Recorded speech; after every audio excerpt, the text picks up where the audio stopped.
So I got this Italian style lemonade in a can. Oh, nice. Nice.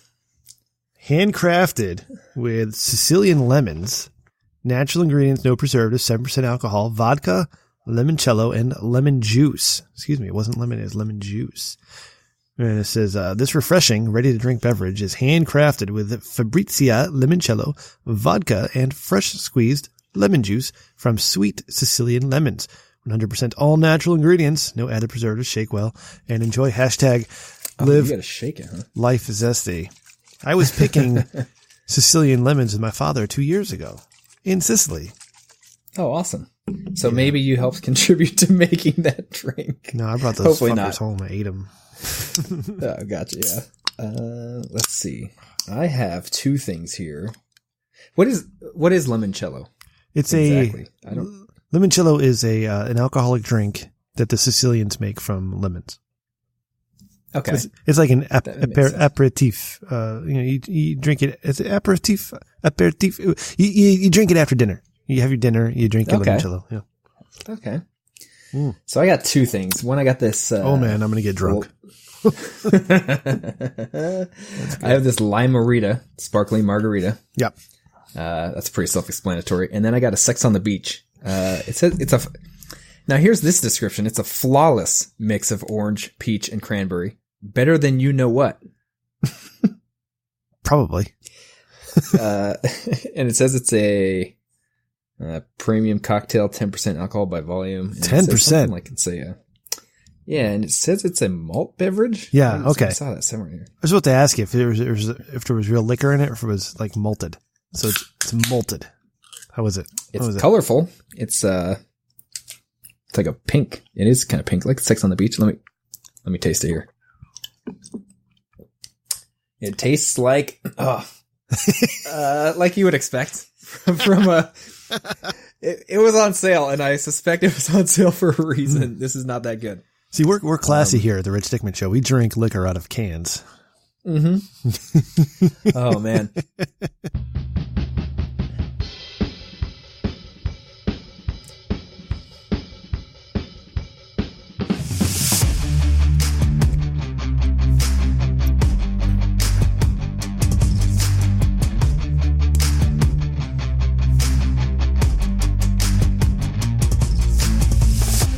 Hey everybody, welcome to episode 59, Ray, of the Rich Dickman Show, the podcast that is slightly better than mediocre. 59 episodes in. We're getting 10 away from the sexiest of episodes, though last week was probably our sexiest of the episode. I guess it doesn't matter really.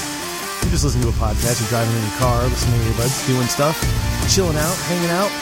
With me, I'm Rem, and my good buddy, Ray. Go Ray. Hey, Rem. Hey, Ray. I figured I'd try some new, just off the cuff, just spur of the moment intros. After the music ends. You know what you should try? I just made that up. I like that. I like the hey, cause we always talk to each other that way. You're always like, hey, Rem. And I'm always like, hey, Ray. You know what you got to do next time is find some song lyrics that you like and then work them into your intro. Ooh, that's a good idea. Yeah. Uh-huh. This is, I think we're onto something here. We're onto something. Yeah. And then, maybe we can think about, I don't know, talking about our lives, as gamers and, maybe offering some advice to people out there who may be a little bit like us and opening up a whole new community in a world for people who never thought there was other people out there like them. And at the very least, if it doesn't really go over that well, there's a couple people out there that might enjoy our inside jokes. Yeah, absolutely. Ray, what's going on, buddy? Oh man, just freaking crazy at work, dude. Yeah. I've already logged like 43 hours this week. I know, and it's only Tuesday. Jesus. Man, that would be really bad. And I actually took 2 hours off of work today. It got out 2 hours early. So that was good for you. Anyway, I find myself just doing been that busy. a lot. That's about it. Yeah, it's busy. I could spend the rest of the night complaining about all the bullshit that I've had to deal with this week. I'm going to try not to though, because, Joma doesn't like it when we get complaining. And we're just a couple of white dudes complaining about work, first world problems. We need some real problems to complain about. Know what I'm saying? We're mostly white. I'm not fully white. Okay. Oh, I can shit. I'm complain sorry. Like 25% of the time. Yeah. I'm appropriating your acceptable nationality, or I'm doing something wrong because you are mostly Asian. So, Yeah. All right. I use that 25% whenever it's helpful to me. All the time, trying to get into college, whatever you need it for, use it, brother. Use it. Yep. Use it or lose it. You know what I'm saying? Oh, heck yeah. So we are 1 week removed from our great interview with Eros Nisus of the prior of Ray. Say it for me. The Priory Society. It was a great time. I had a wonderful time, which is why I had sex on the beach in a can. That's right. In honor I'm of still in the mood.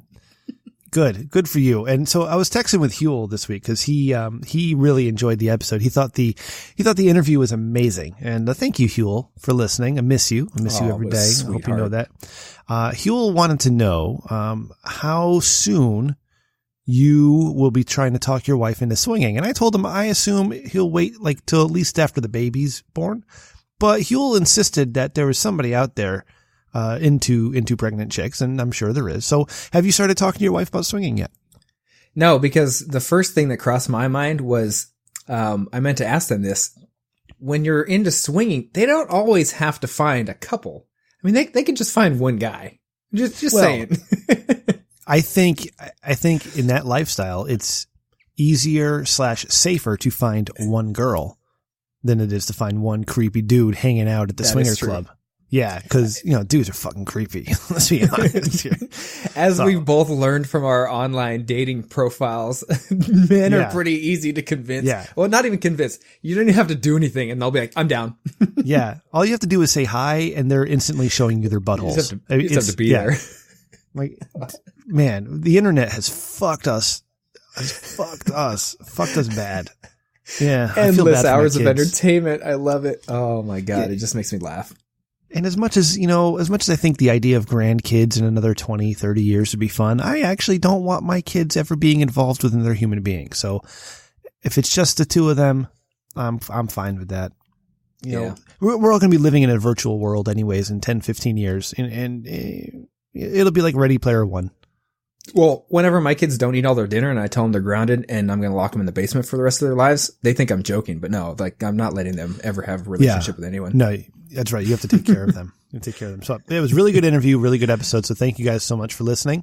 Hopefully you tuned back in because you liked what you heard and you were a new listener, and we can keep your attention. We'll see. Yeah. We might not be quite as sexy, but we'll try and make up for it with the funny. Speak for yourself. Have you seen me tonight? Jesus, my hair is all stringy. I got my glasses on, a sweatshirt because even though it's June 13th here in Connecticut, the weather is as it was on March 22nd.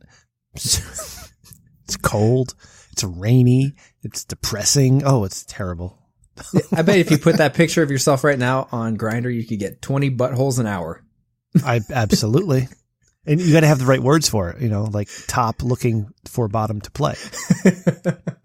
Oh no! And then you immediately get buttholes. That's it. This is going to spiral out of control real quick. Yeah. It's Italian lemonade. All right, real quick, richdickman.com for all your Rich Dickman needs. Amazon.com, search Rich Dickman, get yourself a Rich Dickman t-shirt. Get the El Abogado in memoriam of Huel Hauser. And we've got your Eat the Rich shirt, and you're slightly better than mediocre t-shirt. And call and leave us a voicemail, because I spent a lot of time, like 5 minutes setting up our voicemail number, and I'd really love it if you guys used it, aside from that crazy religious dude who keeps telling me people are out to get me. So call and leave us a voicemail if you could. All right. richdickmanshow@gmail.com. Okay. Ray, we got to talk about, we have some new things going on. We have a new segment that you had an idea for. We've got typical dick of the week. We have some Tinder adventures again from you and your female swapped profile pic, and we have a dick tips here. So let's go. Let's do this. But I'm going to start with I'm going to tell you a story. Okay. I don't know if you've ever been to the dentist, and I'm not going to ask. That's your personal life. It's your business. Okay. I'll give you a fun dental story after yours. Yeah, I got some good ones. I mean, if it doesn't involve like getting a blowjob while you're under anesthesia, I don't know if I'm interested, but I'll let you try. All right. So I went to the dentist. I go every 6 months because I like taking care of my teeth. I have a Philips Sonicare toothbrush, right? and I buzz my teeth twice a day, and I clean them really well, and I go into the dentist, and I never have any issues anymore because my dentist always tells me, "Oh, you have strong Italian teeth." Also, the town I grew up with, they flooded the water system with fluoride, so like I'm all like OD'd on fluoride, so it's crazy. Anyways. I've got this. So you have the dental hygienist who cleans your teeth, and you have the dentist who comes in to examine everything and make sure everything's working fine. I got this hygienist. Her name's Mary. I don't know how old she is, but she's not young. She's got to be mid-50s, mid to late 50s. Okay. And, you know, at one point you can tell Mary is probably a very beautiful woman. All right. And you know, even for her age, she still is. Okay. But now she's a dental hygienist, and she does, she's a competitive dancer on the side. So she goes to New York and is on all these dancing competitions. And it's cool. There's a picture of her. It's like, wow, this person knows how to dance, and she's cleaning my teeth. It's great. Mary likes to get very close to me when she's cleaning my teeth. I don't know if it's just me. I like to think it is just me because it makes me feel good. But, she likes to lean like on and into me, while she's putting on the little bib that goes around your neck, and while she's working on my teeth. But she also likes to stab the shit out of my teeth, my gums, when she's measuring my gums. That's not any fun. I always found that odd. Yeah. I always found it odd because I feel like if I was a hygienist, and this isn't the end of the story, by the way, I'm going to get there. If I was a hygienist, I wouldn't want to be anywhere close to my patients. Like, I wouldn't want to like lean my chest into their shoulders or my stomach or any of that, right? But Mary does that to me. And you know what? Thanks, Mary. It makes me feel nice. Anyways, we're doing a normal thing. All right. It's our every 6-month date that we have. And the dentist, it's time for the dentist to come in. And so another assistant comes by and says, "Mary, you ready for Kristen?" And I'm like, wait a second, who's Kristen? Because it's always been Kevin or Dale. But that sounds like a welcome change.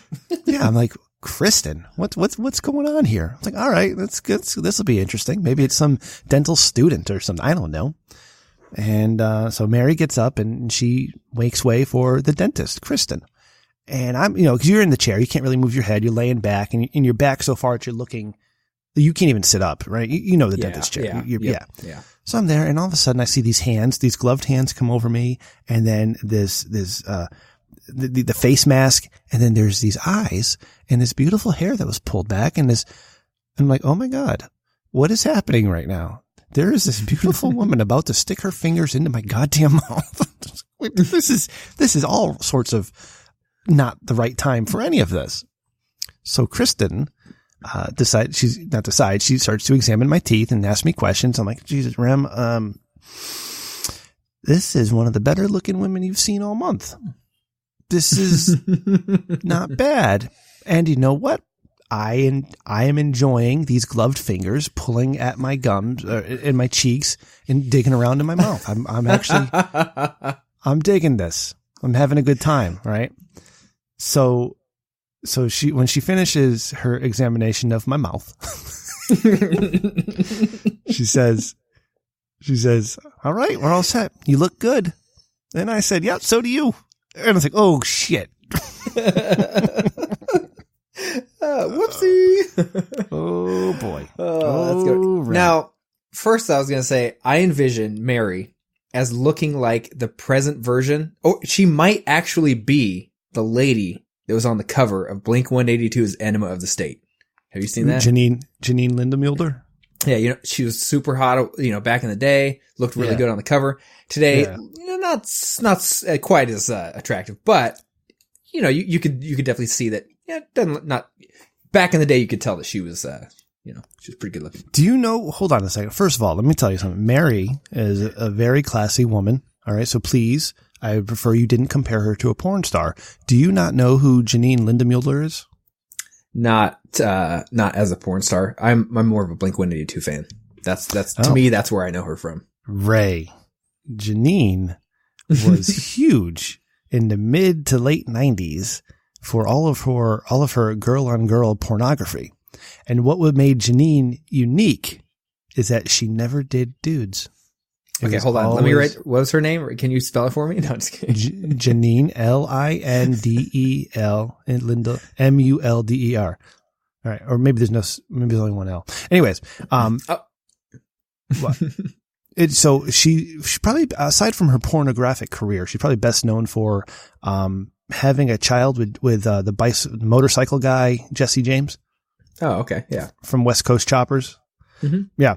Now she's fully tattooed and some of the tattoos like don't make any sense, but she did do a male female pornography in the mid 2000s when she realized she needed to make money.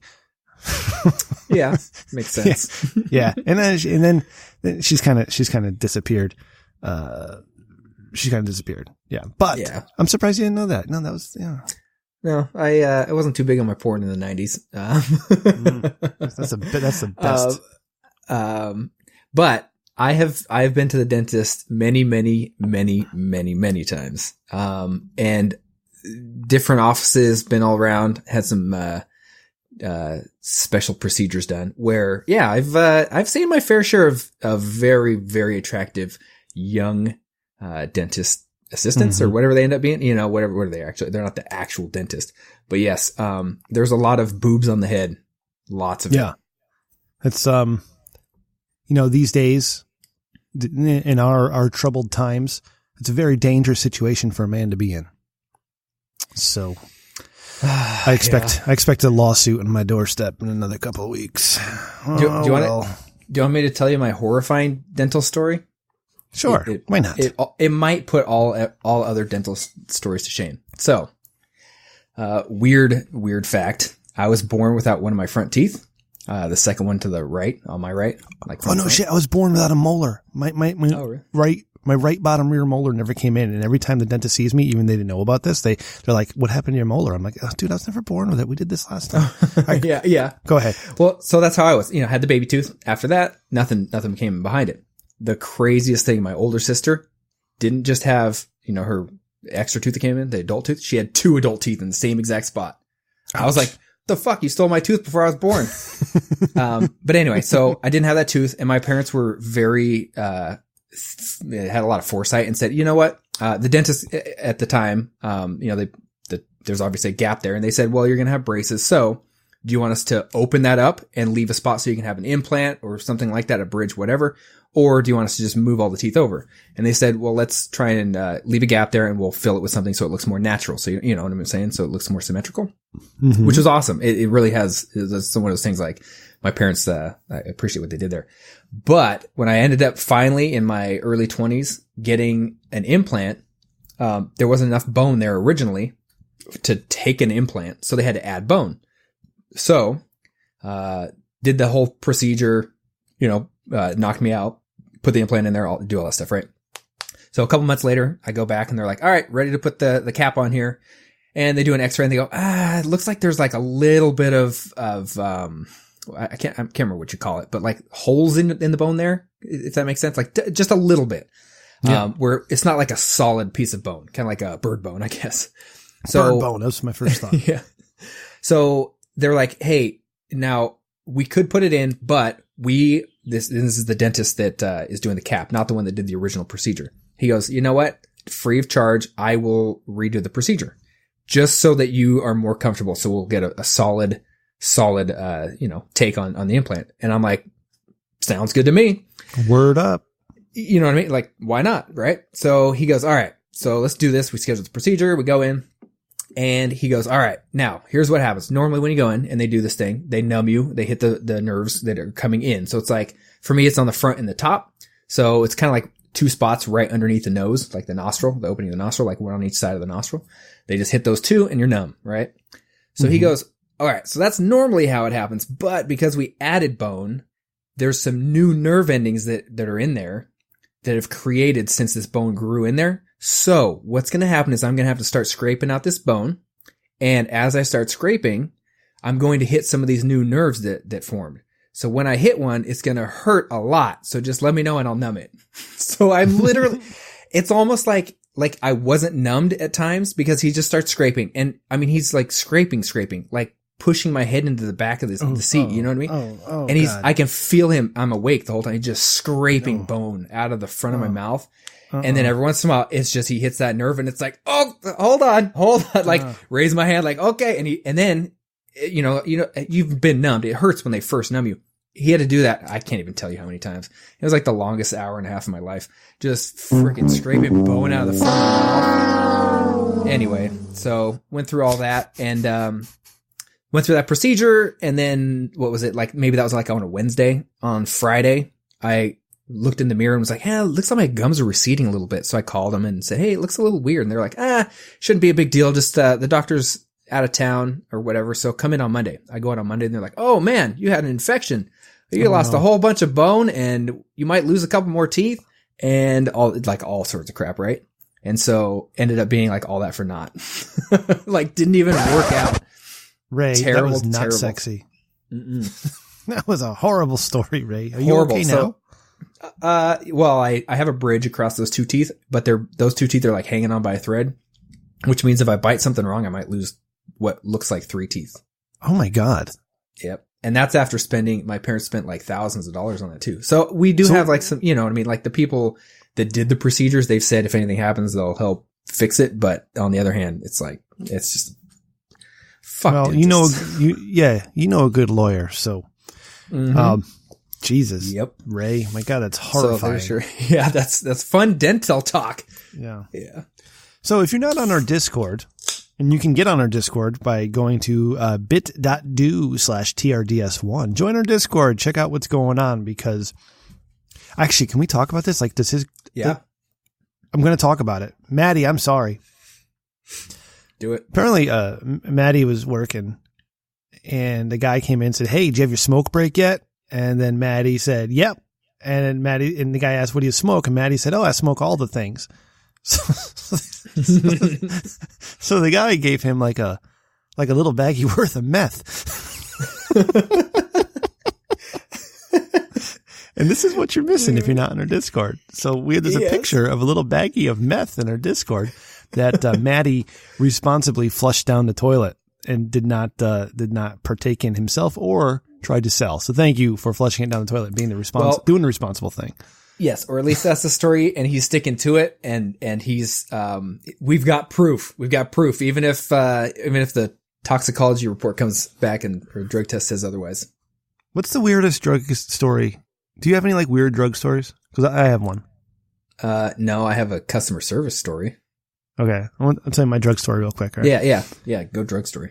I don't use drugs. I'm very straight. I don't drink any alcohol. I don't use any drugs. I've never tried a drug. I quit drinking. I quit drinking a few years ago, so I only drink on the nights that I drink now, like tonight. But so I was out. I had this job. I was a custodian at a convalescent home, and I worked with a very diverse group of people. And one thing I learned about our neighbors in Puerto Rico is that they really like Heineken, they really like to have sex, and they really like perico. That's cocaine. Really like cocaine. And I didn't know this. So I'm at my buddy's house. His name's Jesus. I'm at Jesus's house. We're drinking Heinekens. We're watching the Yankees. We're having a good time. And just chilling, right? Just chilling out. And then he says, hey, my buddy's coming over. I forget the buddy's name. I'm like, all right, that's cool. So the doorbell rings. Jesus lets his buddy in. We're sitting at the kitchen table, just chilling. Tell them stories.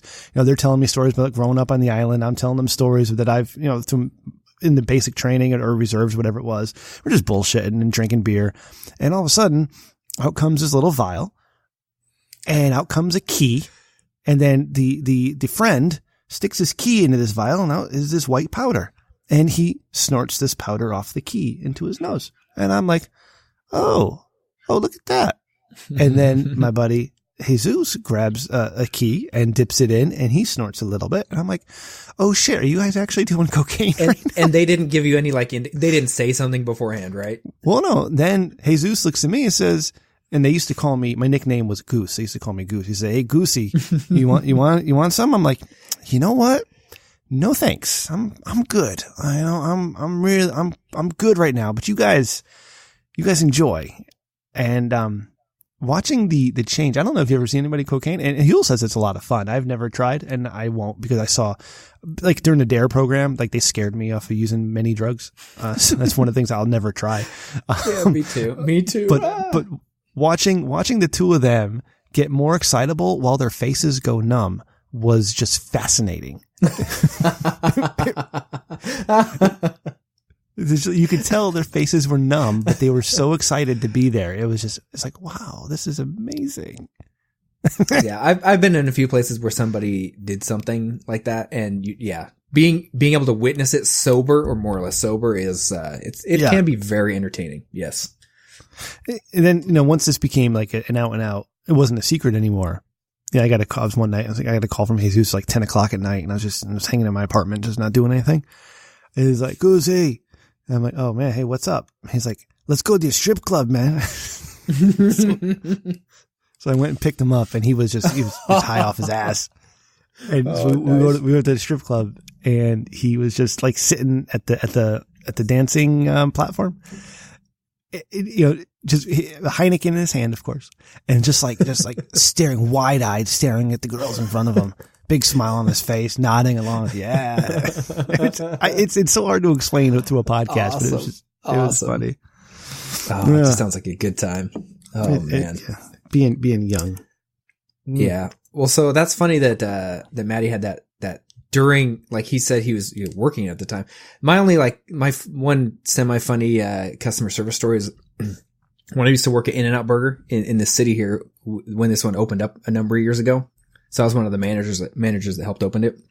And so one night I'm working, right? There's a lot of new people in the store.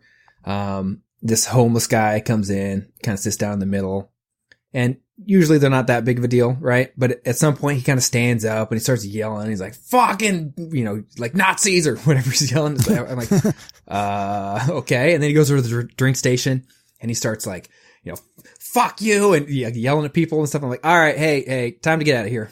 Like you can't be doing that here. Like it's fine. If you want to come sit at the table, that's fine. He's like yelling and shit. So I'm like, all right, let's go. Let's get out of here.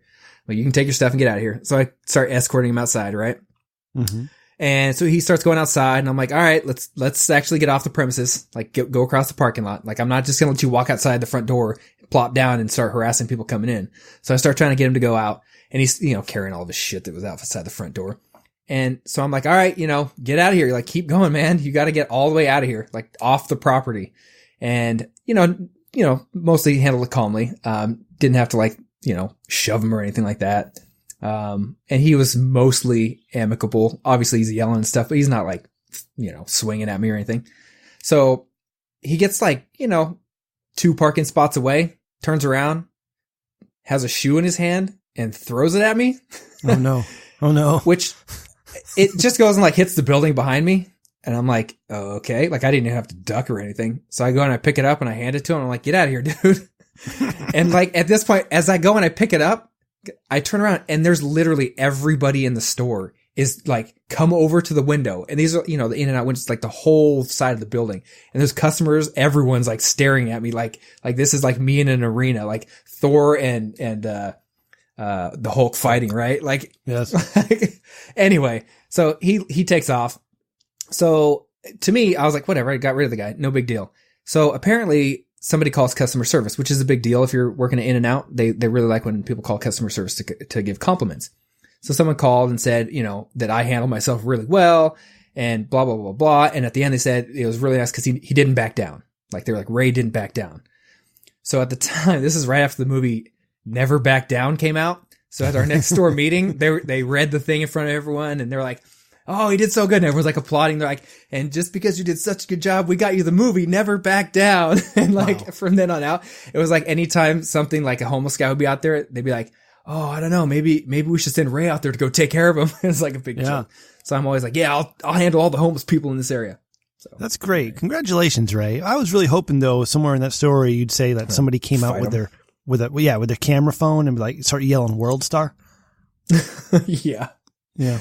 Oh man. No, this was, right after the iPhone first came out. So probably 2006 or something like that. No. Yeah. 2007, 2008.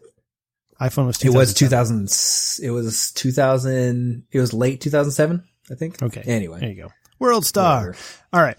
Speaking of World Star, I may be taking on a new venture. I just sent in my sample article to the WWE podcast guys. I don't even know their name because I'm not even Ooh. Anyways, I'm trying to get signed up to write wrestling opinion articles for the WWE podcast. They're not the official WWE podcast. They're the only podcast. But check it out, Ray. I was looking. I was like, man, this is a good idea because they've got 41.9 thousand followers. So if I could write a few wrestling articles. I see the angle you're taking here. Yeah. And then I can say, hey, you want some more of my stuff? Check out the Rich Dickman Show every Saturday. We have new episodes. I think this is the way to go. So, yeah, I'll let you know how it goes. I just send in my sample article. And if I get on the website, boom, booyah. Yeah. And at the end of each article, it can be like, and check out the Rich Dickman Show, where we talk about stuff, wrestling subjects, such as me writing articles for you. Yes. Like, that's it. The extent of, yeah. That's it. And we talk about random nonsense. We talk about Ray getting into bum fights. Mm-hmm. All right. That actually sounds like fun. I would fight a bum. I would. You should. Have your wife film it. Yeah, no, it's like kind of an epidemic over here in California. Dude, it's gnarly. Like, for real. Dude, the homeless people. Okay. Real quick. I am totally down to help the guys that are, disabled veterans, have mental issues. Yep. Absolutely help those people. The ones that are homeless because they don't want any responsibility and they literally don't give a fuck about anybody and they'll just go piss on your car or trash your place. Like, fuck those guys. Like, we don't need to offer them anything. Yeah. But again, there are, and that's, I believe, I don't have any proof of this, but I believe that's the majority of them because that's what I see. The guys that are, disabled and have the issues, absolutely help those guys. Let's do everything we can to help them. But the other guys, they don't care. They honestly, they could care less. They're just there to do whatever the fuck they want. You live in a state that's going to give free health care to all the illegal immigrants who are living homeless in San Francisco. So good for you. You guys are doing the Lord's work. Wait, what's his name? The guy that, the fucking, I don't follow politics that much. What's his name? The fucking guy that used to be in LA, like the governor. He's the governor, mayor Jerry of LA. Brown. Oh, what the hell? Garcetti, not Garcetti. He's the mayor now. Tony Villar. He changed his name. Whoever it is. Anyway, he proposed like a, whatever. I forget the number. It's like $1 billion. He was going to invest like $1 billion into like a task force to solve the problem. Was it Gavin Newsom? Yeah, Gavin Newsom. I'm like, what are you fucking talking about? A task force to, like, how about we just get rid of him? Like, do something about him. I don't know. I don't know what the solution is, but I don't know. Like, a task force? That's not going to solve it. I was in San Francisco in 1999. I was there for a day. And I noticed three things in San Francisco. Number one, lots of hills. Have you been to San Francisco? Oh, yeah. I was actually driving around the shit out of that. 400 miles on Tuesday. Holy fuck. So lots of hills in San Francisco. Number two, very, very expensive gas prices. Even for 1999, they were very expensive gas prices. I couldn't believe how expensive it was. And number three, there was a big green park deal in the center of the city. And there were a lot of people sleeping/living there. And this is like my first experience really with that many homeless people in one spot. Apparently it's gotten a lot worse, right? I don't know. I just read the news. I don't know if if it's fake news or whatever it is. You tell me, is this a real thing? Are there lots of homeless people in San Francisco who are just shitting in the streets? Well, so I'm a decent distance from San Francisco, as in like I don't really go there that often. Traffic's terrible getting there, like absolute garbage. So I steer clear as much as I can. But and I don't like go around and like cruise around San Francisco that much. So here, which is far from San Francisco, in farmland, we essentially like quote unquote farmland. It's bad. It's really bad. And that's really, it literally is like there's probably like 4 or 5 what you would call, I guess, homeless like communities where like it's a park that's basically overrun. Like the whole park is just homeless people camping there. There's one, I had a buddy that right around 2006 that I worked with at In-N-Out who got a DUI. When we were living in Sacramento, so we had to drive out here to this county. And wherever the court was, like that whole area now, that whole parking lot is just overrun. It was a courthouse and now it's overrun by homeless people living in the parking lot. Like, I don't know how that works. Right near where my kid's cheer gym is, they proposed right across the street to just block off an area and let all the homeless people sit there. And I'm like camp there. And I'm like, well, that doesn't make sense because then you're inviting more of them. Like, it's not solving the problem. Yeah. Like you're accommodating their needs. Like this is not helping. Anyway, it's like no one has any common sense on how to deal with it. And I've never spent any time thinking about it other than what the fuck is this homeless guy doing trashing shit over there? Like you see him like on the side. Oh my God, dude. I'm tired of him. Yeah. And just people saying, oh, they just need more housing. No, they don't just need more housing. That's not the solution either. I'll just put that out there. All right. We're going to put a plug into politics here. Otherwise Svensson's going to get mad. Yeah. At us. Oh yeah. Yeah. Yeah. All right. Yeah. So, all right. Where do we want to go next? You have a new segment you would like to introduce. Yeah, we could do that. Yeah. All right. So, it's the, I love my, and then insert, whatever you want, but which, an example is, for my example would be, I love my wife, but she does not know how to load a dishwasher. Like, holy crap. Oh my God. So, I'm so glad we I'm have not like, alone. yeah, we have like the basic dishwasher where you have like the two like columns on the side, which you basically just put cups in there. And then there's two more, actually it's three kind of down the middle. But what I do is I put cups and everything, fill up those ones on the side. And then like on the top, you put the bowls. So it's like 2 rows of big bowls, right? So you fill up like every square inch. No, she just puts like 2 rows of bowls and the whole thing's full on the top. And I'm like, well, but you're taking up like half where you can put the cups on each side. So you're completely losing a row. Yeah. And then you run the dishwasher and then there's still like, a full sink of dishes, but we could have put those anyway. It's like one of those where like, and what am I going to do? Go over there and be like, hey, let me train you on how to load a dishwasher. You know what? Like, yeah, I can't you have to. You have to, so you because it'll never. It's like the homeless situation in San Francisco. It'll never get fixed by just ignoring it. Okay, you have to address these things head on. My wife does the same thing. All right, does not know how to load a dishwasher. Doesn't know how to squeeze toothpaste from the bottom either. Squeezes right in the middle of that fucking tube and leaves the cap open. It's like, what is this? What's happening? Just squeeze it from the bottom. It's super easy, right? Dishwasher. You have all the slots for all your silverware. Okay. Your forks go in one, your spoons in the other, your butter knives and your steak knives. You keep them separate. That way you can, when they're done, you pick them out of there and you put them away. You don't have to sort in a bunch. You just go boom. Yeah. Boom. Done. Yep. Right. I open the dishwasher at night because I'm the one who turns it on. I see the forks and the spoons all mixed up, the butter knives with the steak knives. Sometimes the steak knives are with your cooking utensils. Like, what the fuck is this? And I have to spend, because I'm me, I will spend the next 5 to 10 minutes sorting everything out in the dishwasher because Lord knows if I don't, I'm going to get stuck unloading it the next day. And nobody ever says thank you. Nobody says, hey, Rem, thank you. No, I'm the asshole. I'm the asshole for fixing it. Right? No. Bullshit. I will say this. Thank you for doing that because I appreciate it. Thanks, buddy. Oh, you make me feel good. And thank you for not coming down on your wife about it. I think that you got to pick your battles, right? Like fighting a battle over how the dishwasher's loaded. That's the whole point of the segment. I'm not going to like get in a fight over how to load the dishwasher. I mean, it's not worth it. I want to get in a fight about, I don't know, how long my shower is. Ray. Or something like that. You got to fight for the things you love. Okay. Like taking my phone in the shower with me so I can get things done. What are you jacking off in the shower with your phone? You do that on the toilet. What's the matter with you? How do you jack off on the toilet? I don't know, Ray. Why would you bring that up? Why would you? It just took a quick turn, right down awkward alley. But yeah, no, you got to take the phone in the shower because one, it's kind of like a steam room. You crank the heat up, you can kind of just sit down and relax. And then you can, every fucking phone these days, any sort of smartphone, they're waterproof. You're not going to get steam in it, and all of a sudden the thing is messed up. Wait a second. Hold on. Yeah. Wait. You're taking a full-on shower with your phone? What the fuck are you doing with your phone? Relaxing. Oh, I don't know. Getting on Twitter, texting you.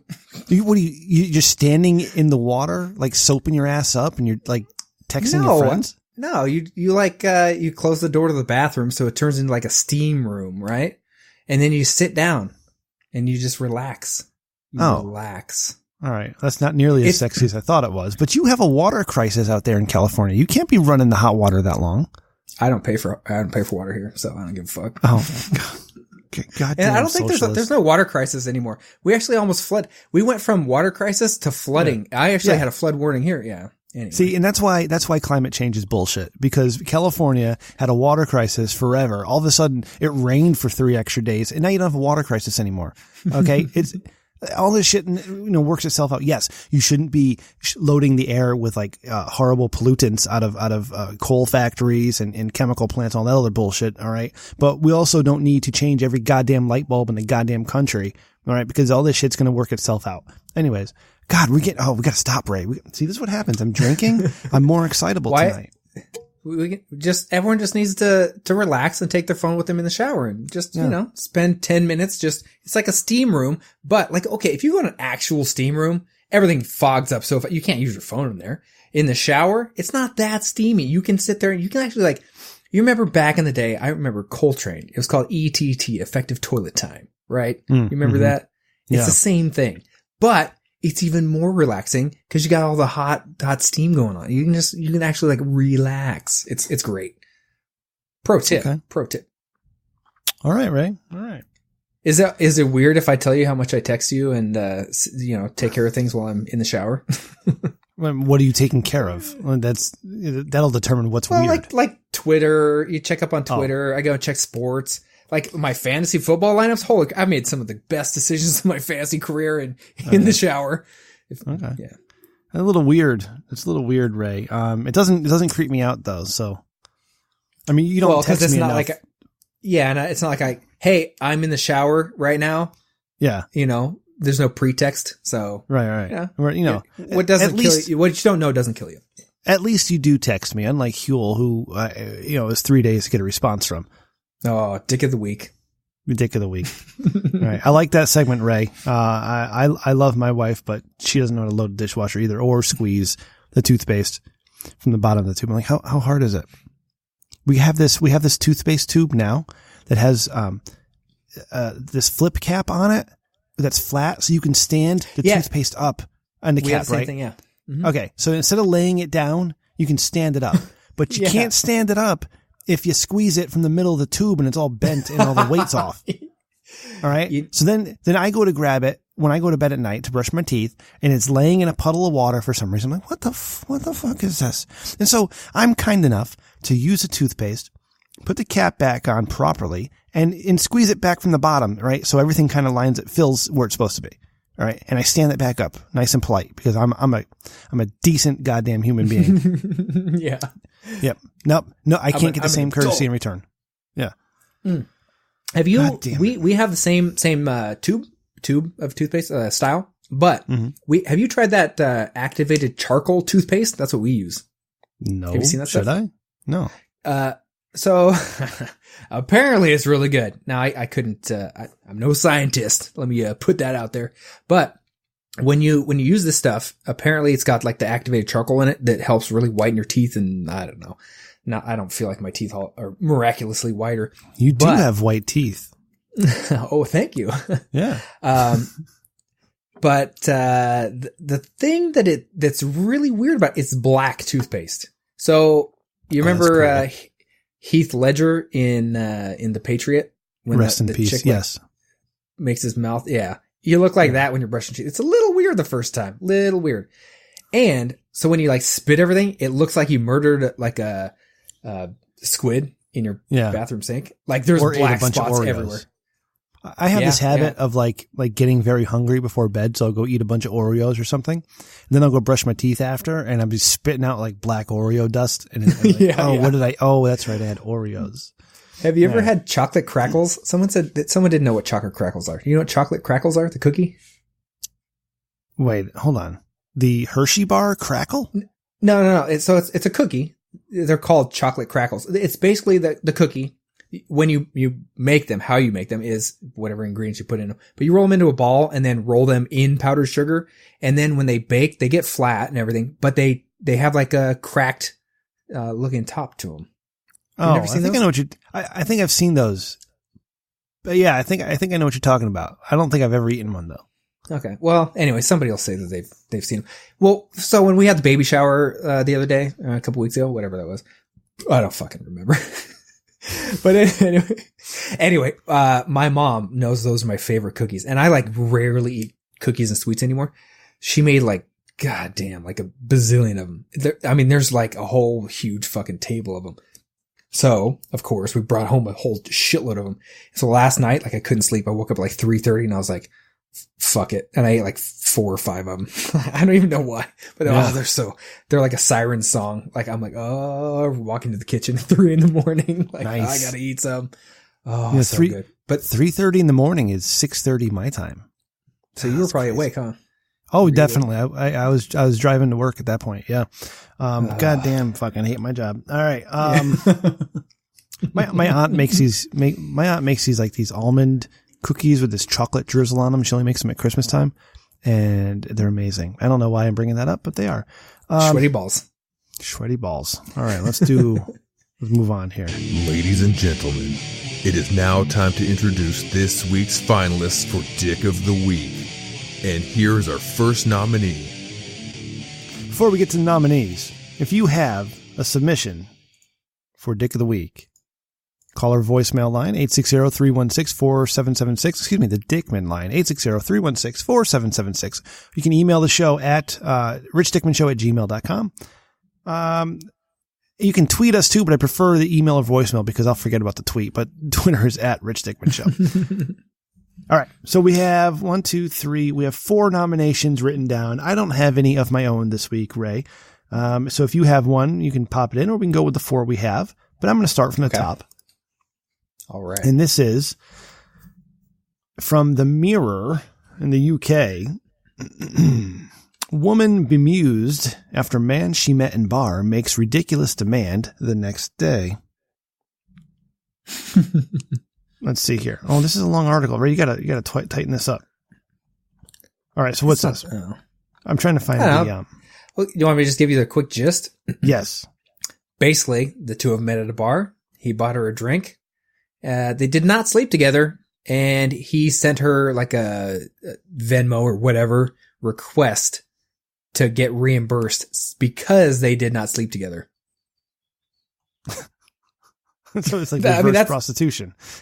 Yeah, it's like, so you can't, so that like doubles down on the stereotype that when you go to a bar, the guy's literally only buying drinks for the lady because he expects to sleep with them. And if he doesn't, he's going to ask for the bill, like for them to like reimburse him. Like, no, it's basically saying that he's paying for sex. Right. I mean, he's putting all the time and effort in. And she's not going to, I mean, who's to say she wasn't leading him on, because she wanted some free drinks? Yeah, because, this story is written from her perspective. True. So, I don't know. I don't know that I can fault the man unless I get his side of the story here, Ray. Well, I would say that he shouldn't. I mean, come on. I think he was only asking for like 1 drink reimbursement. I mean, come on. That's still probably like $28 at a bar. Yeah. But I mean, it's 1 drink. If you're going to go out to the bar and look for ladies, you gotta understand, like, you're not going to bat 1,000. You gotta spend money to get pussy. If I guess that's, wow. Is that how the phrase goes? Jesus Christ, watch your fucking language. How much is your time worth, Ray? And don't answer that. You know what your salary is every year. I know what my salary is, and my salary isn't enough for my time.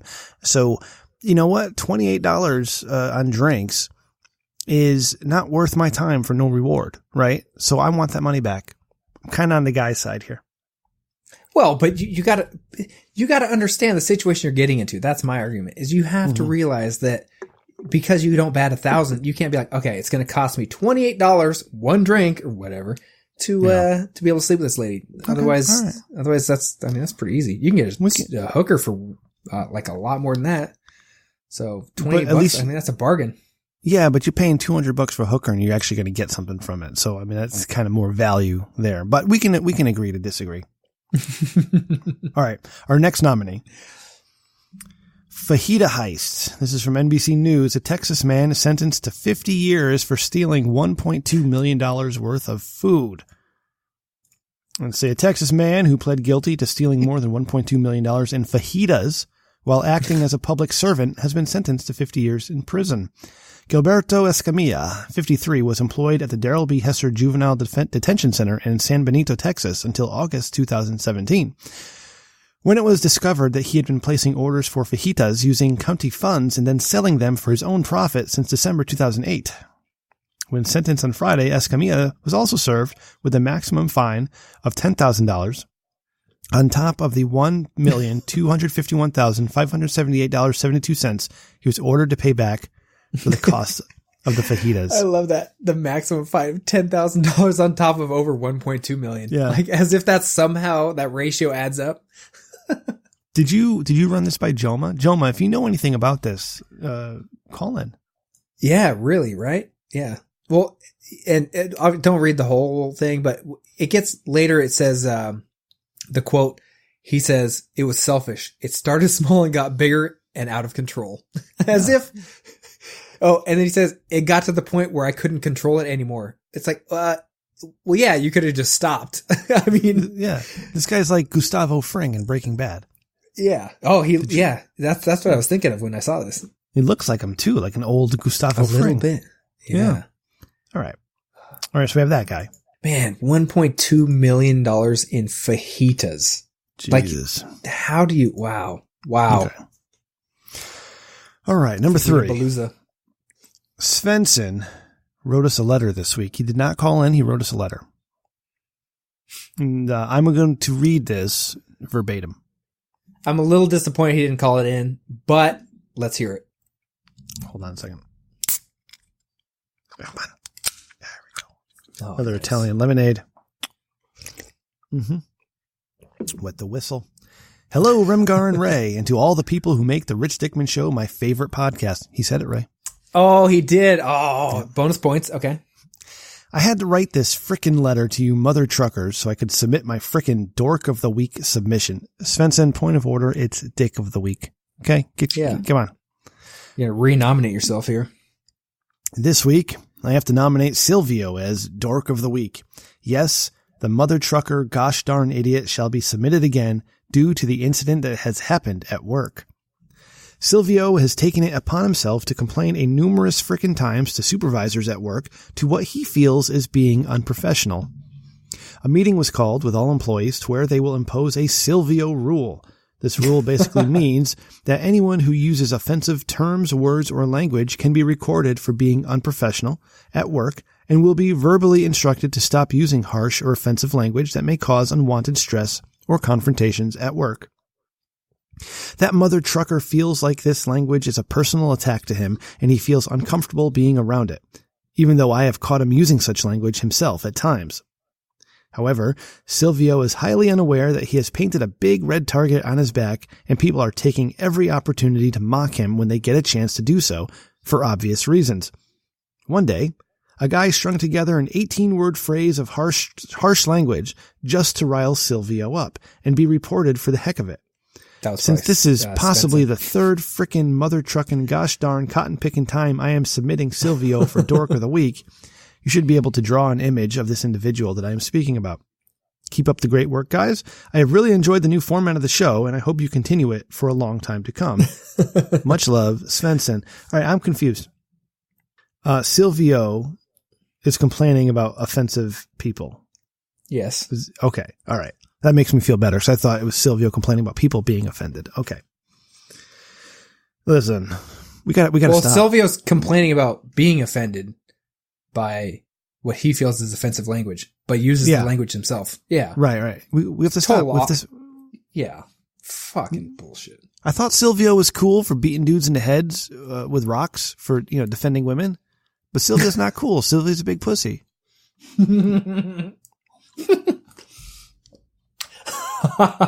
Fucking Silvio.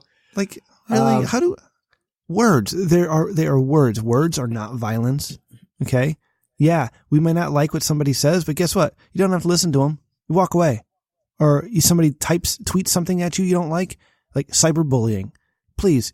That's not bullying. You turn off your goddamn computer. You block the person. Really? Yeah. It's like those people that get caught catfishing. Or catfished, and they're like, yeah, I sent like $25,000 to the person, and it's like, well, why? Like, I don't really feel that bad. You're kind of an idiot. Yeah. And it's always with these things, it's okay to say really bad shit to the people you don't like. But when somebody says something you don't like, it's not okay all of a sudden, right? Right? If you have the wrong opinions, it's okay to be mean to that person. That's kind of where we're at in society right now, which is fucking bullshit. It's just bullshit, right? Yeah. Our freedom of speech allows us to say all the stupid, awful things we want. And also we have the freedom to not listen to it and to walk away. All right. As long as you're not calling people to violence and getting people hurt over it, saying, "Hey, Ray, I think you're a big dumb idiot," is not offensive. Whoa. I quit. I'm out.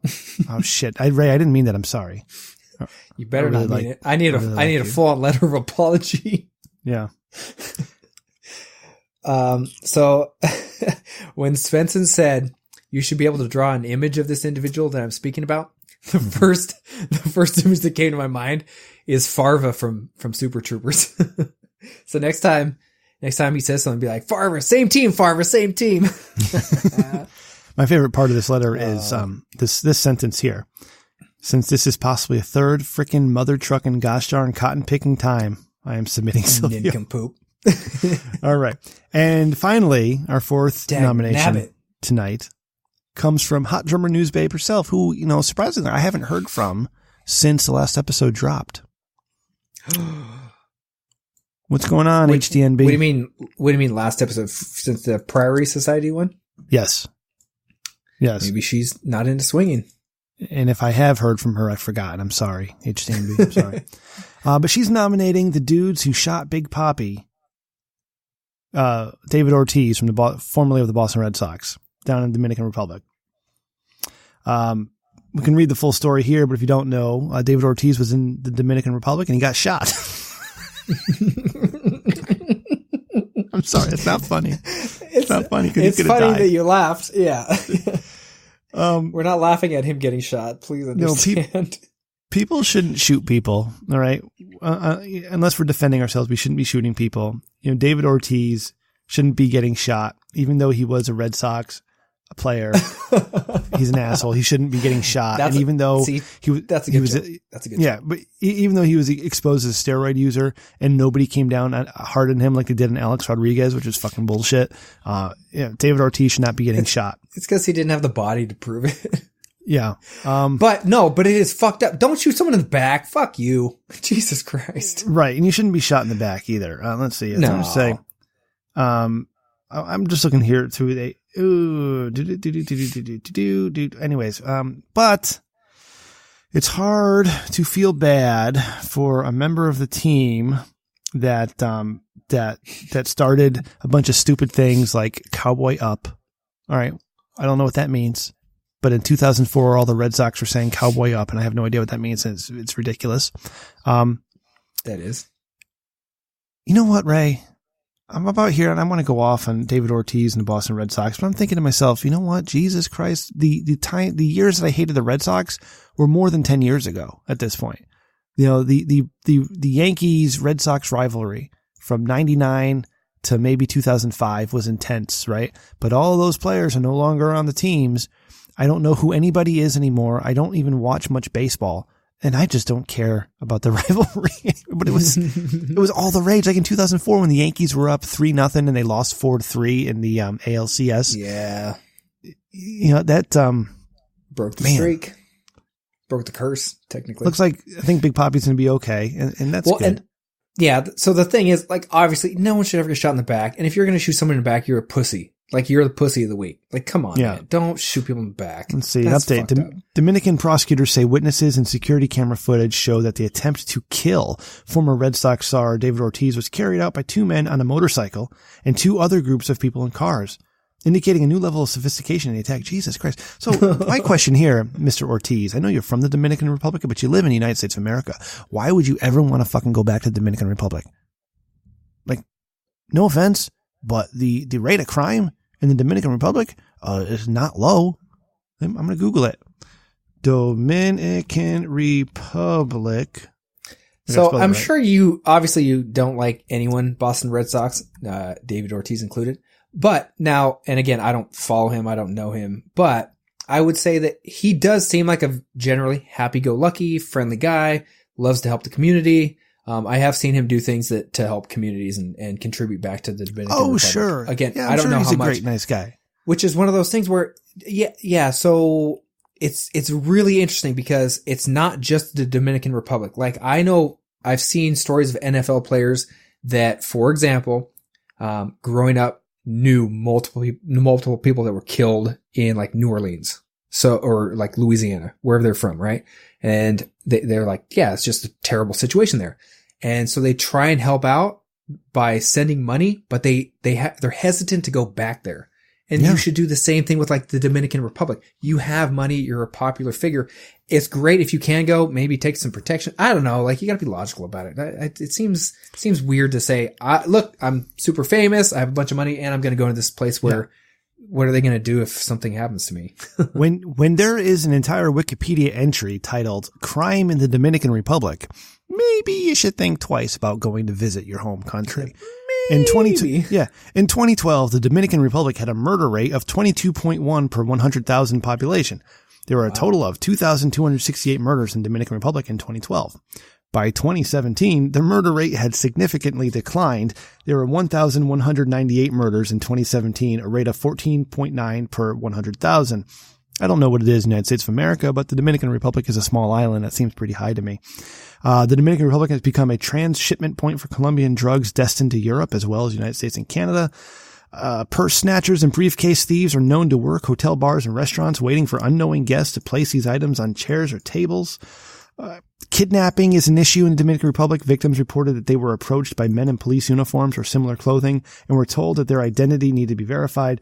Victims were then taken to an undisclosed location and held from a few hours to a couple of days. During that time, abductors would contact family members and demand huge sums of money for the release of the loved ones. Most families paid the amount and victims were released unharmed.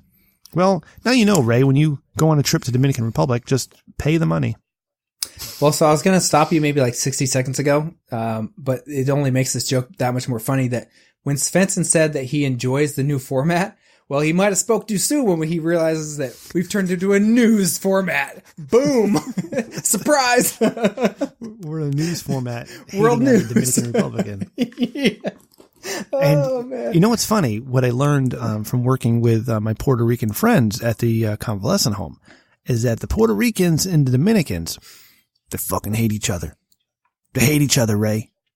Oh, so I work with a lot of Hispanic people, Mexican or Costa Rican, whatever it is, South America. And you'd be surprised at how many of them are like, oh, I hate that guys from that country. I'm like, I just kind of think of it as like, they're all kind of the same. I mean, like they're from South America.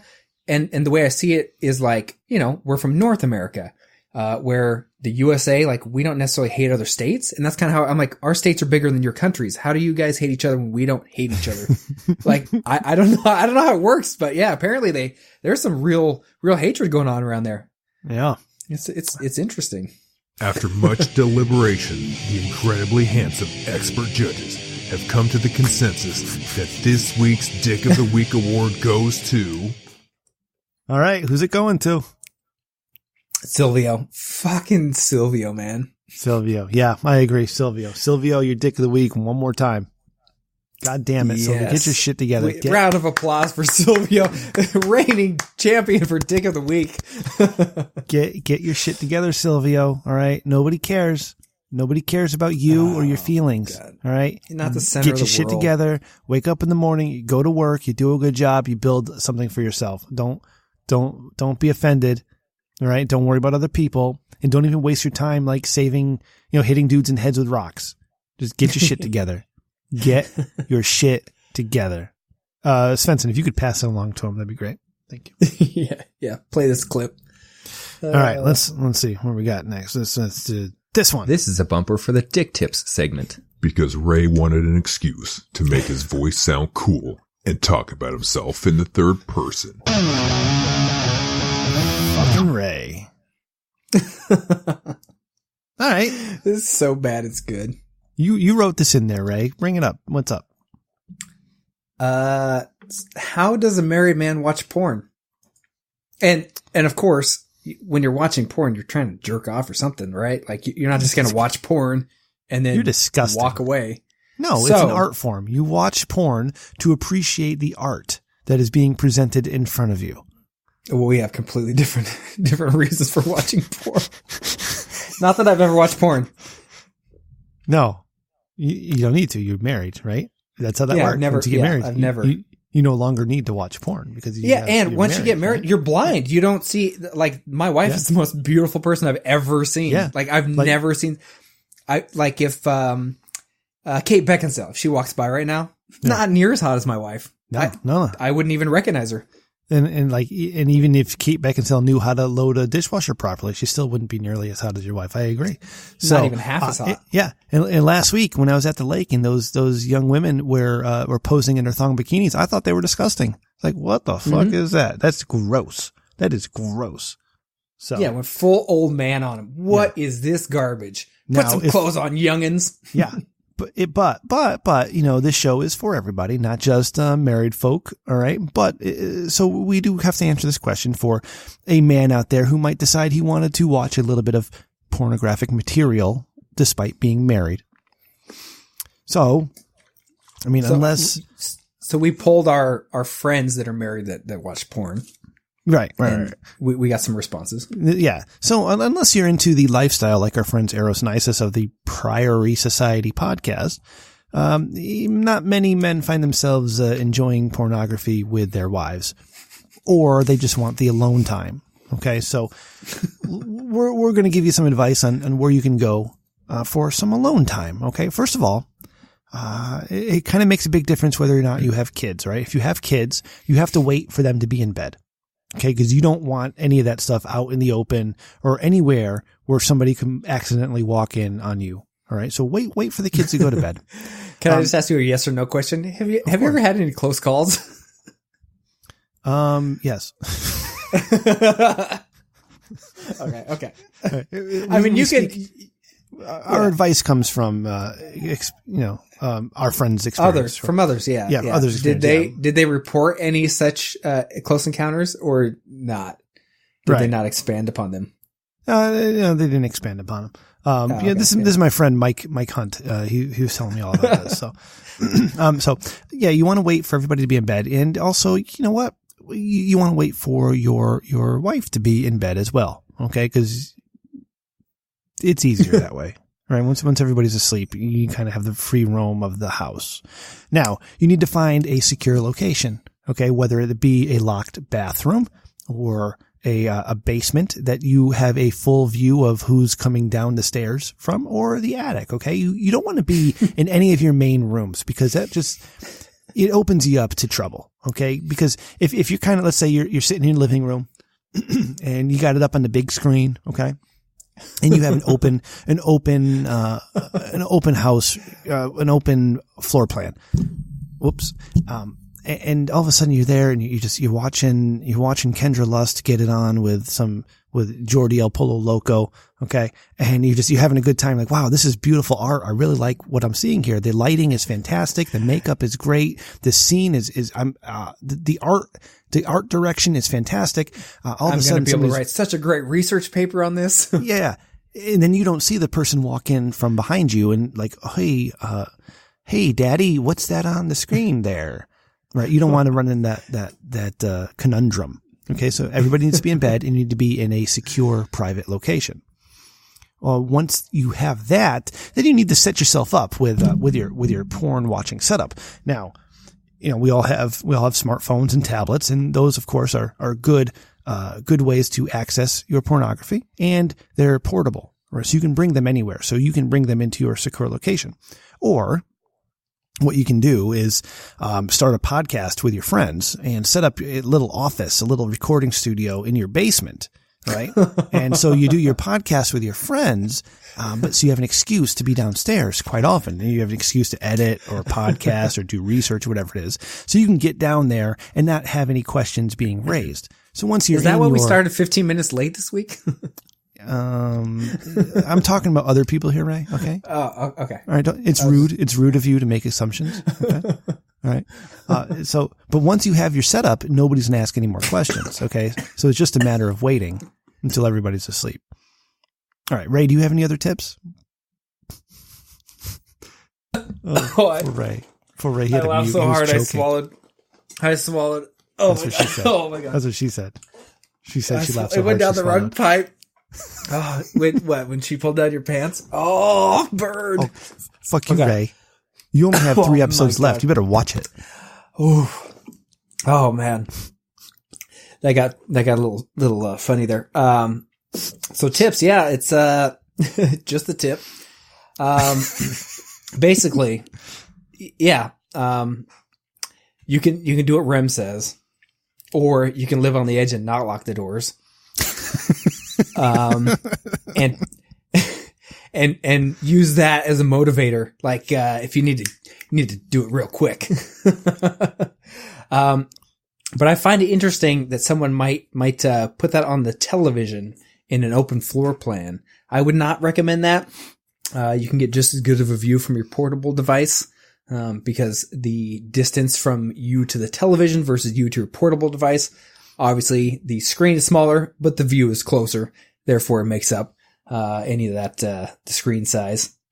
So you can find yourself in many locations. I will say I had a friend that was definitely not me that went to college down in San Diego. What's your friend's name? Greg. Yeah. So anyway, this guy, he used to have extremely high libido. Like, just like if he didn't get a boner an hour, like he's like, oh, what's wrong with me, right? Jesus, Ray, language. So anyway, this guy, every night would have to go take a walk and find like the porta potties. It's not actually a porta potty. It wasn't that porta potty, according to this guy. It was like a portable restroom, not permanent. Anyway, just go in there. No one's around at that time. You can, make some phone calls to some ladies. You can text some ladies and, do your business, without being in the dorms. And, anyway, you can find some spots.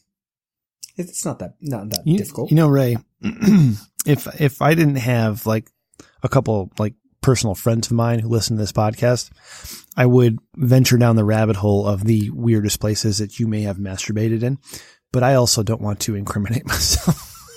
Oh man, I got some.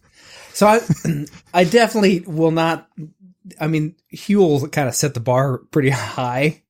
Or low. I don't know which way, wherever it is. It's one of those. He set a bar that can't be reached. Whether that's the low limbo bar or like the high, I can't jump over that, bar. But either way, there's a bar that cannot be attained. But I've been some interesting locations.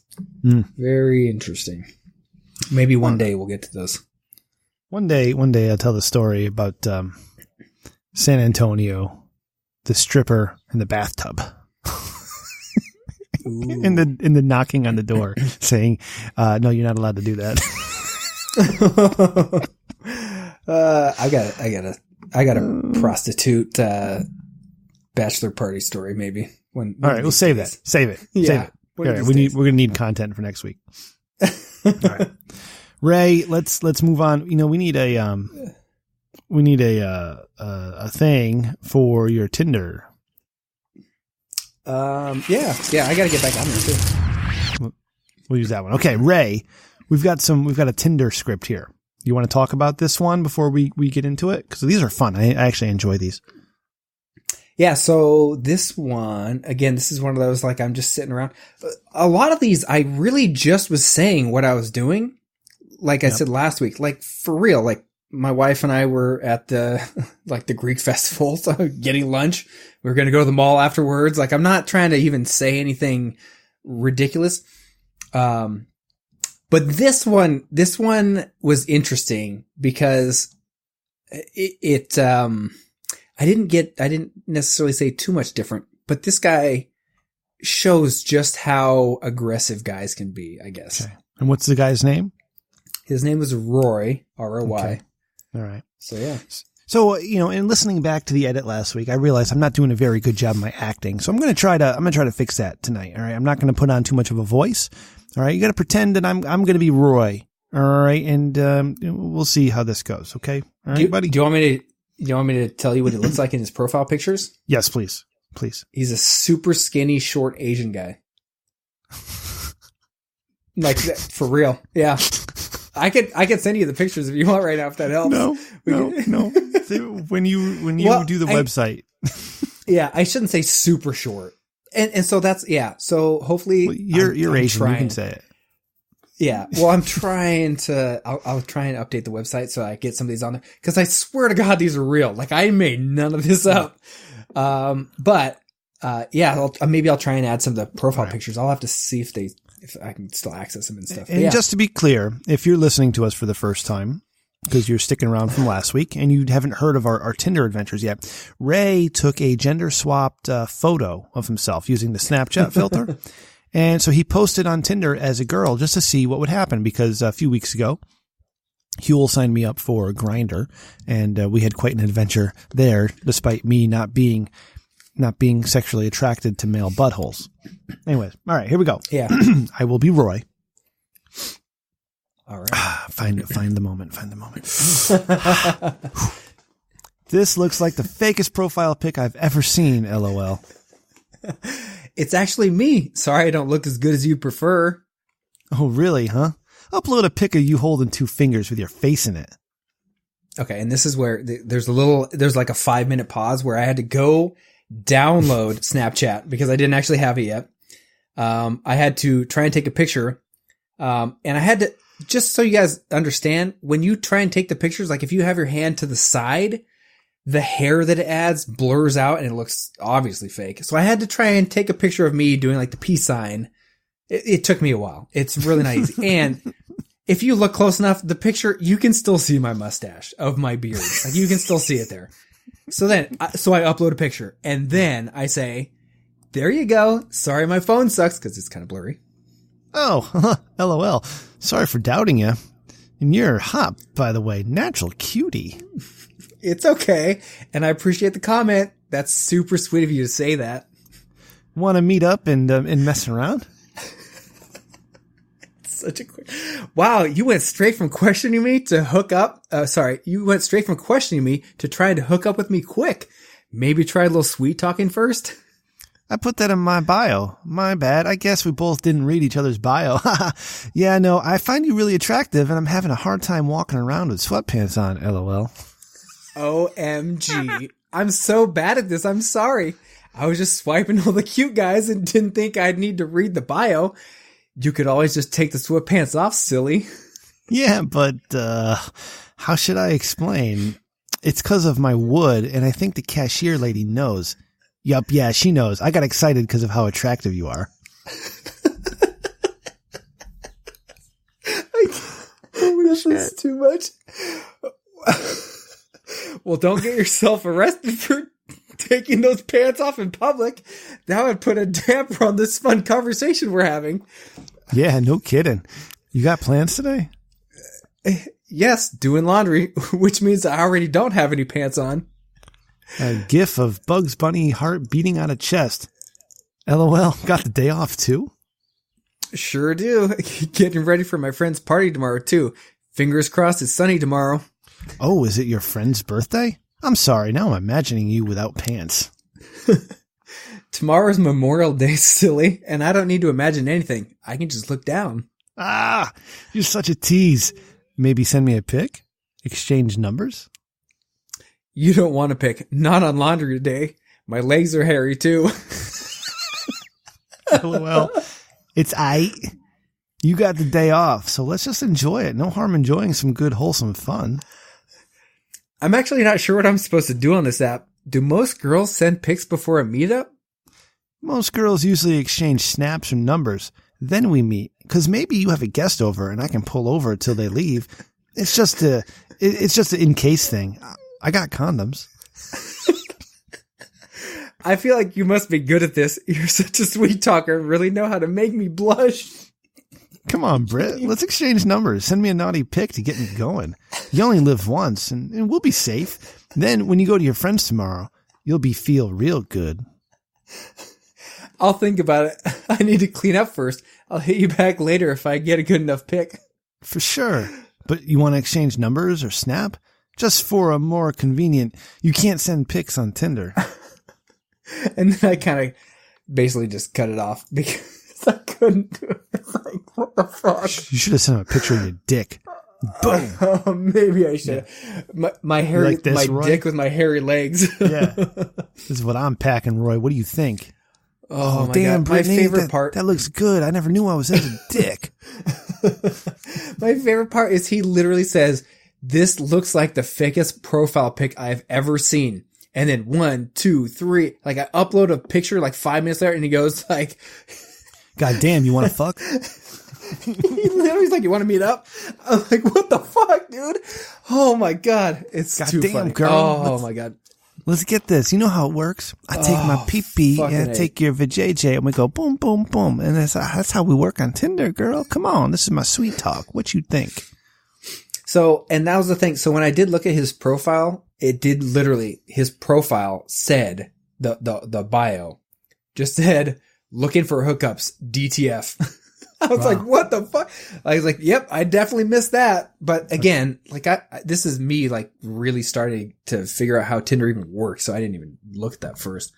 But oh my God, dude, I was crying, laughing when this was happening. Holy fuck. Oh my God.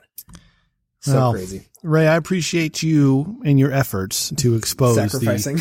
Your sacrifices, exposing the horrible male species that's on Tinder. My God, this guy. Right into it. You want to meet up and mess around. This is the fakest profile pic I ever seen, LOL. Oh, you want to meet up and mess around? Girl, come on. You know, short Asian guy. Yeah, I literally posted the picture, said, "There's the picture," and he said, "Yo, oh, LOL, sorry for doubting you. And you're hot. Natural cutie, by the way." Like, Ray, if you do this again, you need to pose as a size queen. I want to know how big this guy's dick is. And I know he's going to lie, so we have to subtract 2.5 inches off of whatever he tells you. But I want to know what he says.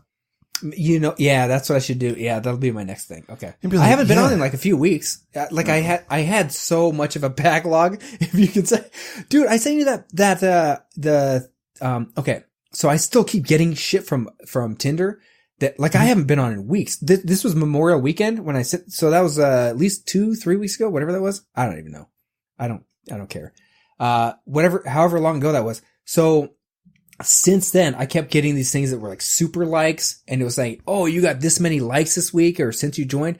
I had like 1,152 or whatever that number was. That I sent you that, and I was like, "What the fuck is happening? Like, how am I getting this many likes? Like, do people not look at the pictures and they just like swipe yes to everybody?" Ray, you're a good goddamn looking female, dude.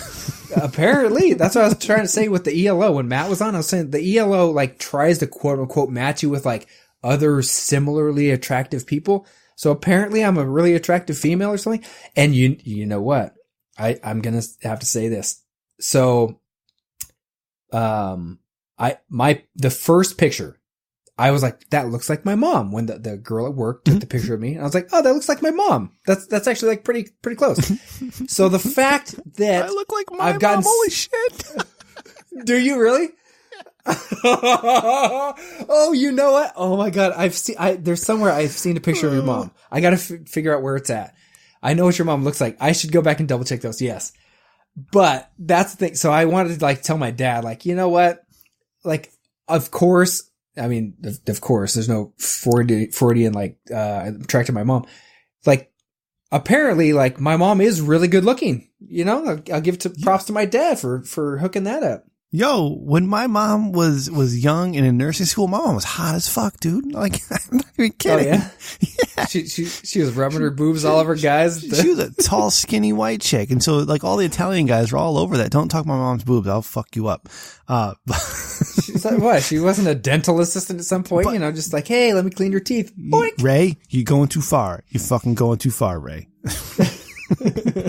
But you done crossed the line. Yeah, you done fucked up now, kid. I'm going to my parents' house this weekend, and I'm going to show my dad my gender swap Snapchat picture. Ooh, and he's gonna. I will. Okay. I will call you. I will call you on the phone to tell you what he says. Do it. And oh my God, if you can get a picture of him gender swapped, holy fuck, holy shit, this is a whole new level. Oh my God. We could take this to a whole new height. Oh my God. Please try and do it. Oh my God. I absolutely will. I'll gender swap everybody in my goddamn family. Snapchat doesn't even know what they've done. They have no idea what they've unleashed upon the world. Rizzo, when I text you on Saturday, you make sure you remind me to do this. I don't think I'll forget, but my God. Make sure you remind me. All right. That's enough. Nice. That's enough for tonight. Wait, that's on Saturday. So for the weekend, so Saturday is the day before Father's Day. So you guys are getting together day before Father's Day and Father's Day? Don't get me fucking started. Do not get me fucking started on fucking Father's Day. You know what you're already so angry, I know. You know my goddamn in-laws did, right? My father-in-law's birthday was last week. Was it last week? Yeah. Father-in-law was a week and a half ago. Okay. So instead of having a birthday party last weekend, what they did is my mother-in-law decided to have my father-in-law's birthday party on fucking Father's Day.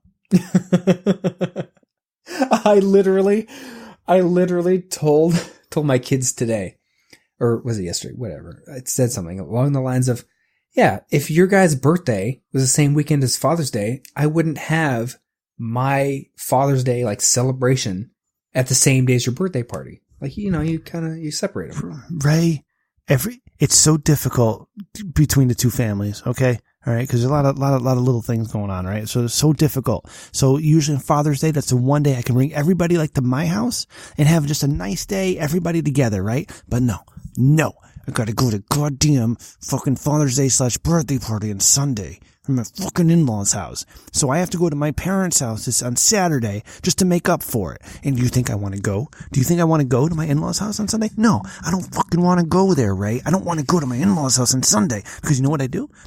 I sit on the couch and I look at my father-in-law on his phone not talking to anybody, is on his phone. And my brothers-in-law, they don't want to be involved. They don't want to do anything. My sisters-in-laws, they're both annoying as shit. I don't want to talk to anybody. I got my kids there and they want to go do stuff. We can't go do fun stuff because the weather's probably going to be shitty. And I'm going to sit on the goddamn fucking couch on Father's Day. I got to sit on the goddamn couch. I got to watch a baseball game I don't want to watch. And I'm just going to want to go home. And it's not even like a 2-hour thing, Ray. All right. We're going to get there like at 1, 12. No, I won't get home until 6 o'clock at night. It's going to be like I don't know it's not even Italian. It's not fucking, I don't know what the fuck it is, Ray. It's the worst goddamn shit in my life. I fucking hate going there. Quinceañera, that's what it's called. Anyways, all right. So have you ever heard the phrase woosah? Maybe. What is it? Yeah, that's from, what is that, Bad Boys? What's his name? It's like woosah. Anyway. Ray, I don't watch that trash. Martin, what's his name? Anyway, I don't even care. You better stop, Ray. You gotta be more positive. Get the glass half full. Enjoy Fuck you, what Ray. you I'm can the most about positive person in the world. I'm the most positive person I've ever met in my life. I can't be positive with such fucking pissed. Okay, that's enough of me being angry. Let's move on. Next week we'll be back. Convinced. I don't know what we're doing next week. We'll do something fun. But as your hired therapist, your time's up. Do you want to continue this up? Yeah, that's it. I'm gonna go home now. You can follow us online. Go to richdickman.com. You can support the show. Oh shit! I have never closed a Patreon, so I'm gonna start plugging the Patreon a little bit more. Patreon.com/richdickmanshow. Listen, if we get pull Chris O.C. back in too. Damn. Yeah, no, fuck that guy. I'm gonna go see him at the end of the month. We're gonna go to New York, have a fun time. You know what? I'm gonna add to my bucket list. Get Chris O.C. to donate even 1 penny to a Patreon. 1 penny. No, he'll block you. He'll block you. No, it's not. I don't care if he blocks me. I'll fucking fly to New York and make it like steal his phone or something. I don't know. Ray, you should fly to New York. We should hang out. That would be lots of fun. I'm trying to eventually work the angle for work because we have a Connecticut office, we have a New York office, we have East Coast offices. Where's the Connecticut office? Crap. It might be in Hartford. Nice. That's 20 minutes away. Ray, if I get this, Connecticut's like 6 miles. Yeah. If I get this job that I don't want, but I'm going to take because I need a raise, I interview for it on Monday. It's not the one I want. Not the one I interviewed for a couple weeks ago. They haven't heard back from. God fucking damn it. It's not the one you want, but it's the one you need. It's the one I'll take because I need the money. I'm going to have to go to Oklahoma for a week for training. What the fuck is in Oklahoma? Besides steak, I just plan on eating lots of steak. Anyways, all right. One of my old World of Warcraft teammates. She's pretty cool. She's an architect out there. Fuck World of Warcraft. Is she hot? For you, yes. You would like For that. me, yes. Yeah. I know what that means. Falls into the FMT, yes. richdickman.com for all your Rich Dickman needs. You can email us, richdickmanshow@gmail.com. Follow us on Twitter @RichDickmanShow. Call the Dickman line, 860-316-4776. Let us know what's up. Submit your dicks of the week. Any thinking with your Dickman questions. Anything. Just throw it over there, and we will talk to you for sure, because we like our fans. Follow me on Twitter. I am at Remgar, REMGHAR. I changed my Pokemon Go name to Rem Dickman. And my son says, why'd you change your Pokemon Go name? I said, because you know what, little guy? Remgar is my old World of Warcraft name. Remgar is dead. I am now Rem Dickman. That is my podcast name. And if I'm going to be writing wrestling articles for the WWEpodcast.com, I will be writing under the name of Rem Dickman.